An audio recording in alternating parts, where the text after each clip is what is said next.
जय हिंद दोस्तों। आज की महत्वपूर्ण कक्षा प्रारंभ हो उससे पहले आज मैं आपको अनअकैडमी के बारे में बताना चाहूँगा। अनअकैडमी लेकर के आए हैं आपको फ्री प्लान, जिसमें आप एमपी के टॉप एजुकेटर के माध्यम से पढ़ सकते हैं और उसके साथ साथ आपको इसमें 500 प्लस लाइव क्लासें मिलेंगी। आपको लाइव डाउट क्लियरेशन सेशन होंगे, 20,000 प्लस प्रैक्टिस सेट क्वेश्चन होंगे, फ्री मॉक टेस्ट होंगे, उनका एनालिसिस होगा। ऐसा बहुत कुछ आपको इस फ्री प्लान में मिलेगा। यदि आप इस फ्री प्लान को चालू करना चाहते हैं तो अभी आप डाउनलोड कर लेना दोस्तों। अनअकैडमी ऐप को प्ले स्टोर से MPPSC व्यापम सेलेक्ट करना और रेफरल कोड जैसे ही आप सुमित जैन डालेंगे तो यह फ्री प्लान ओपन हो जाएगा। दोस्तों, एक और ज़रूरी इन्फॉर्मेशन मैं अनअकैडमी के प्लस सब्सक्रिप्शन के बारे में आपको देना चाहूँगा, जिसमें आपको प्लस बैच के माध्यम से ऑलराउंड प्रिपरेशन होती है। जी हाँ दोस्तों, अब अनअकैडमी के साथ आप अपने मनपसंद बैच ज्वाइन कर सकते हैं अपनी प्रिपरेशन के हिसाब से। इसमें कुछ बैच प्रारंभ हो चुके हैं और कुछ बैच प्रारंभ होने वाले हैं और आप अपनी प्रिपरेशन के हिसाब से आपको बहुत मदद करने वाले बैच होंगे। अपनी ज़रूरत के हिसाब से आप कोर्स ले सकते हैं। तो आइए जानते हैं इन कोर्स के बारे में। अगर आप MPPSC प्रीलिम्स की प्रिपरेशन कर रहे हैं तो आपके लिए दोस्तों बहुत ही अच्छा रामबाण कोर्स यहाँ पर अनअकैडमी के माध्यम से लेकर के आए हैं, जिसमें आपको 60 दिन का यह कोर्स है और उसमें 4 जनवरी से कोर्स स्टार्ट हो रहा है दोस्तों। इसमें आपको पूरा प्रीलिम्स कोर्स का रिवीजन होगा, डेली दिन में क्लास होंगी, शाम को क्लासें होंगी और आपको लाइव डाउट क्लियरेशन सेशन भी इसमें मिल जाएगा। तो अपनी प्रिपरेशन को मजबूत बनाने के लिए आप इस कोर्स को ले सकते हैं। डिस्क्रिप्शन में मैंने लिंक दे दी है, तो आप इसको ज़रूर लें। अगर आप स्पीड रिवीजन करना चाहते हैं अपना, तो आपके लिए संपूर्ण ज्ञान रिवीजन कोर्स स्टार्ट हो रहा है। 28 दिसंबर से यह प्रारंभ हो चुका है दोस्तों। इसमें 270 से भी ज़्यादा लाइव जो रिकॉर्डेड सेशन थे वो आपको इसमें रिवीजन के लिए मिल जाएंगे। रोज़ 2 घंटे आपको अपने सब्जेक्ट वाइज यहाँ पर क्लासें मिलेंगी। इसकी भी लिंक मैंने डिस्क्रिप्शन में दी है, तो आप इस कोर्स के माध्यम से भी अपना रिवीजन कर सकते हैं। चलिए वीडियो स्टार्ट करके पढ़ाई शुरू करते हैं।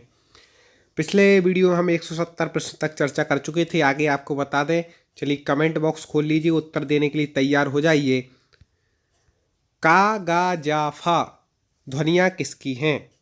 किसकी हैं जल्दी से बता दीजिए। यहाँ पर दिए गए हैं शब्द ABCD, कमेंट करें। हाँ, बिल्कुल सही उत्तर दे रहे हैं।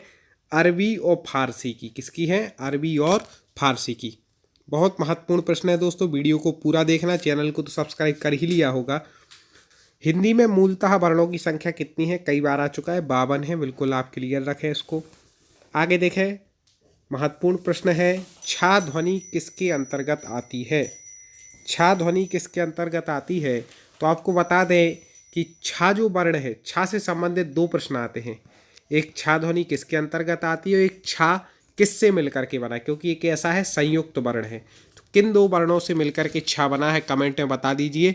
आगे इसी PDF में आएगा तो हम आपको बताएंगे, अभी आप कमेंट करें। आगे देखें, ज्ञा वर्ण किन वर्णों के संयोग से बना है? जो ये 3-4 वर्ण है ना, जो संयुक्त वर्ण है, उनमें से एक आध क्वेश्चन तो मैंने देखा आ ही जाता है। तो ज्ञा किससे बना है, आज सारे आप क्लियर हो जाएंगे इस PDF में। तो आपको बता दें कि जो ज्ञा वर्ण है वह आधा जाओ या से बना है।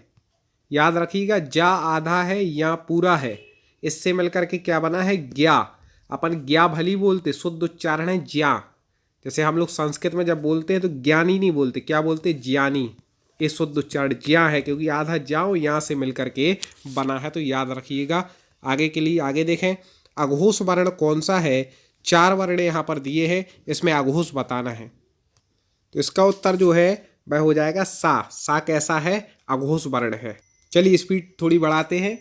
घा का उच्चारण स्थान कौन सा है? उच्चारण से संबंधित 1 या 2 प्रश्न आ जाते हैं, तो अब मेरा निवेदन जल्दी से आप बता दीजिए घा का उच्चारण स्थान क्या है। तो घा का उच्चारण में आप याद रखें, घा किस वर्ग का है? तो का वर्ग का है। तो का उच्चारण, का वर्ग पूरा कंठ से होता है, तो का खा गा घा आता है ना, तो कंठ इसका उच्चारण स्थान हो जाएगा। इनमें से संयुक्त व्यंजन कौन सा है?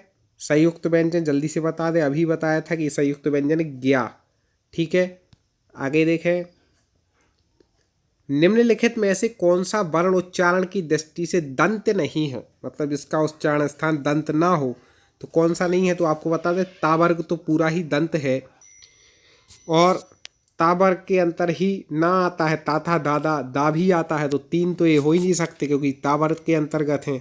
और चौथा है टा, तो टा आ जाएगा, टा तो चा वर्ग के अंतर्गत आता है। ठीक है, तो बाकी ता वर्ग पूरा दंत ही है, इस हिसाब से ये हो जाएगा। आगे बढ़ते हैं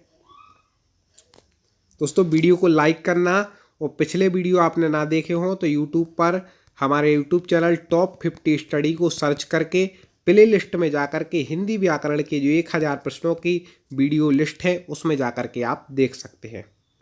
जिन शब्दों के अंत में आ आता है उन्हें क्या कहते हैं? जल्दी से बता दीजिए। आ जिन शब्दों के अंत में आता है उन शब्दों को आपको बता दें, संस्कृत यदि आपने पढ़ी होगी तो उसमें आता है, उसको बोलते हैं अकारांत। जिन शब्दों के अंत में ई आता है उसको इकारांत, जिन शब्दों के अंत में ऊ आता है उसको उकारांत, ऐसे होता है। ठीक है दोस्तों, ये आ गया। देखो मैंने बोला था कमेंट में बताओ, छा वर्ण किसके योग से बना है? ये भी पूछा जाता है। छा पहले हमने ज्ञा पढ़ा था, आधा जाओ यहाँ से, अब छा आ गया है, जल्दी से कमेंट कर दें। हाँ बिल्कुल सही, आधा का और सा से मिलकर के क्या बना है? छा। याद रखिए, कई लोग ये छा लगा करके आ जाते हैं, बहुत बड़ी गलती करते हैं, याद रख लो। 60 षटकोण का और आधा का, जब भी संयुक्त वर्ण की बात आएगी तो पहला जो होगा वो आधा ही होगा और दूसरा जो होगा वह पूरा होगा। आधा मतलब ये हलंत लग गया ना, मतलब आधा हो गया, का में ही हलंत लग गया, मतलब इससे आ हट गया इसलिए हलंत हो गया, आधा हो गया। और सा कैसा है? पूरा है। तो ऐसे ही होता है, ऐसे छा में आधा जा था और प्लस में यहाँ पर या पूरा था, ऐसे इसमें आधा का है और सा षटकोण वाला है। ठीक है, तो याद रखिएगा षटकोण वाला सा लगाना है। हिंदी वर्णमाला में कुल स्वरों की संख्या, इसमें बहुत लोग कंफ्यूज हो जाते हैं, जल्दी से बता दें कौन बताएगा सबसे सही उत्तर। हिंदी वर्णमाला में स्वरों की संख्या, तो आपको जब भी ऐसे पूछा जाए तो आपको लगाना है 13। कितनी लगानी है? 13। निम्नलिखित में ऐसे कौन स्वर नहीं है? स्वर नहीं है तो आ ऊ और ये तो स्वर है, या नहीं है क्योंकि ये व्यंजन है। निम्नलिखित में कौन टा वर्ग नहीं है? टा वर्ग, पांचों वर्ग के आप 25 वर्णों को याद कर लीजिएगा, पूरी वर्णमाला याद कर लें। और हमारे चैनल की यदि आपको विस्तार से पढ़ना है तो प्ले लिस्ट में जाकर के आप हिंदी व्याकरण के वीडियो देख सकते हैं। निम्नलिखित में से कौन सा टा वर्ग नहीं है? टा, जल्दी से बता दें। तो टा वर्ग का टा ठा डा ढाणा होता है, घा नहीं है, घा का वर्ग का है। हाँ जी।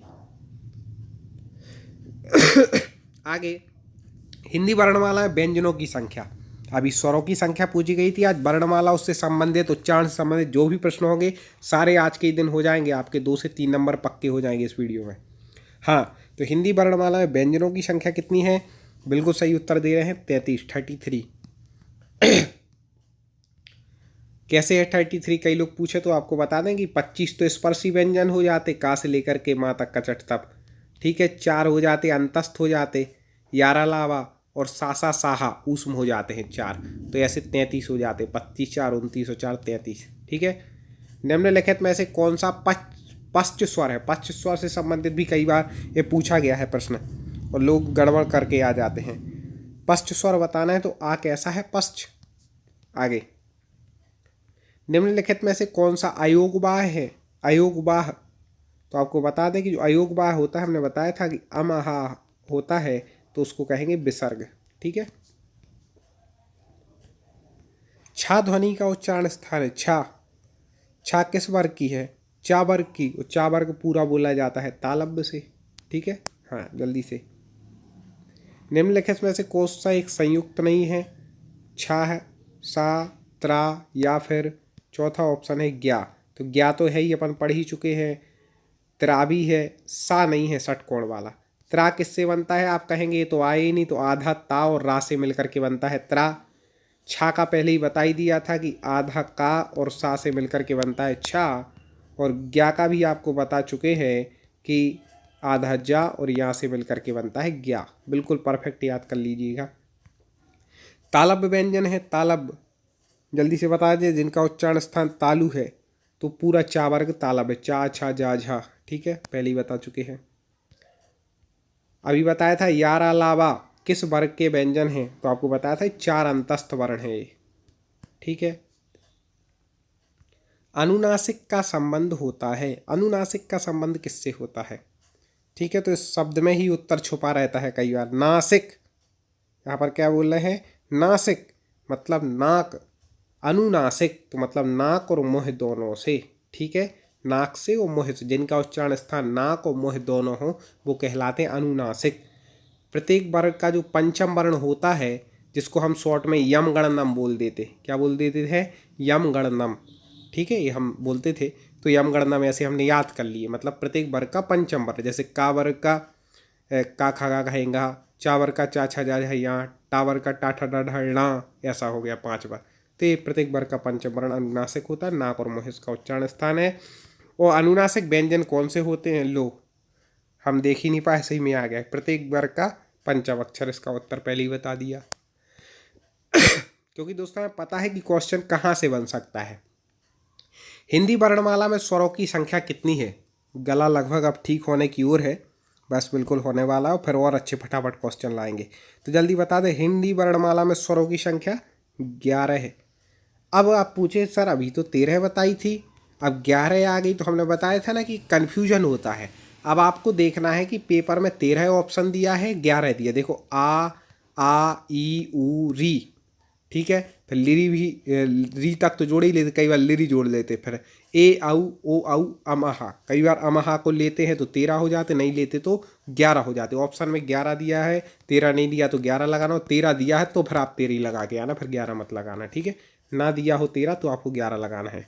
कंठोष्ठ ध्वनि का उदाहरण, कंठोष्ठ जल्दी से बता दें कौन सी ध्वनि है जिसका उच्चारण स्थान कंठ और ओष्ठ दोनों है? हाँ जी, तो औ, और यहाँ लिख दिया, तो औ जो है कंठोष्ठ है। भाषा निर्माण की इकाइयों का सही क्रम है, बहुत महत्वपूर्ण है। भाषा निर्माण की इकाई, जल्दी से कमेंट करें।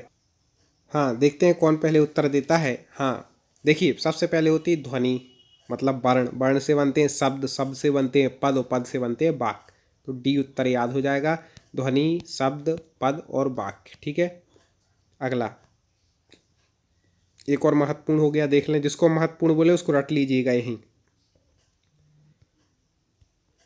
निम्नलिखित थोड़ा गड़बड़, चलिए, निम्नलिखित में से उच्चारण स्थान के आधार पर कंठ से लेकर मुख विवर में उच्चारित व्यंजनों का सही क्रम है।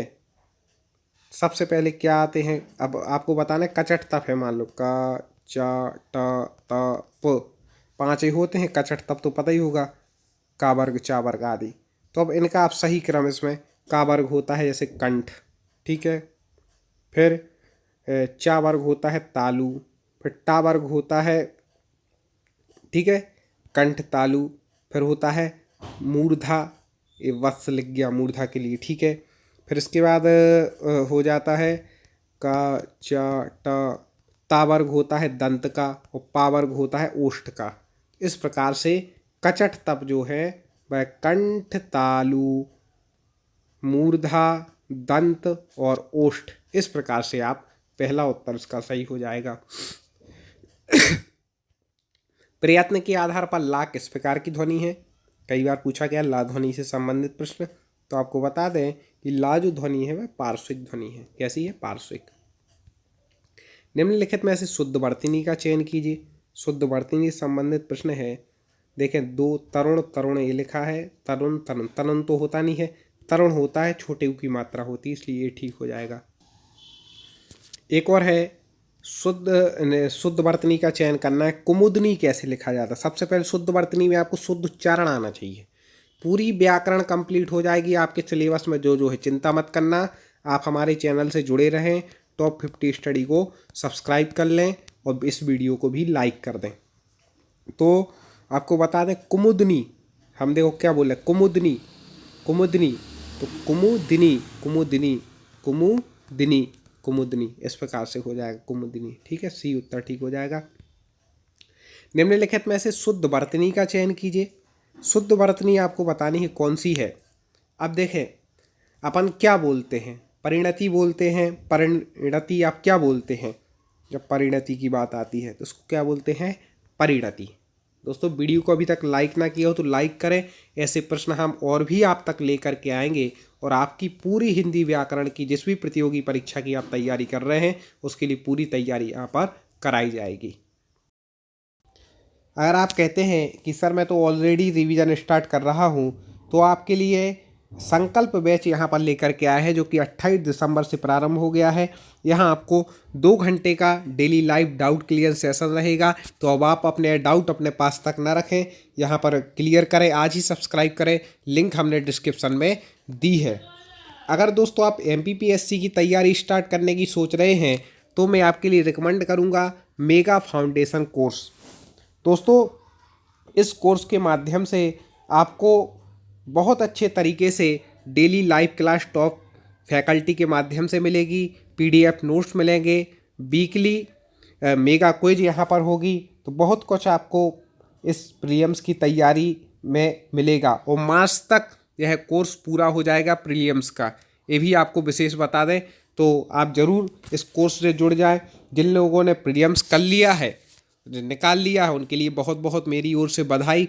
तो उनके लिए अब मेंस के लिए आपके लिए बता दें कि अपनी मेंस की तैयारी के लिए अनअकैडमी आपके लिए लेकर के आ गए हैं स्वप्न पूर्ति बैच, जिसमें कि आपको मेंस की प्रिपरेशन कराई जाएगी। आंसर राइटिंग आपको 35 दिनों में यह कोर्स कराया जाएगा कंप्लीट। तो आज ही सफलता की सीढ़ी की एक और कदम आप आगे बढ़ाएं अनअकैडमी के साथ। अनअकैडमी में आपको घर बैठे MP के टॉप एजुकेटर द्वारा पढ़ने का मौका यहाँ पर मिलता है। और आपको बता दें कि इसके जो टॉप एजुकेटर हैं, तो जैसे शुभम गुप्ता जी, हरी सिंह राजपूत जी, अभिषेक कुमार सिंह जी, अमित शुक्ला जी आदि सभी टॉप एजुकेटर आपको यहाँ पर पढ़ाएंगे। तो आए दोस्तों, अब जान लेते हैं अनअकैडमी का सब्सक्रिप्शन कैसे लेना है। बस आप प्ले स्टोर से अनअकैडमी लर्निंग ऐप डाउनलोड कीजिए और इसमें अपने गोल MPPSC व्यापम को चूज कीजिए।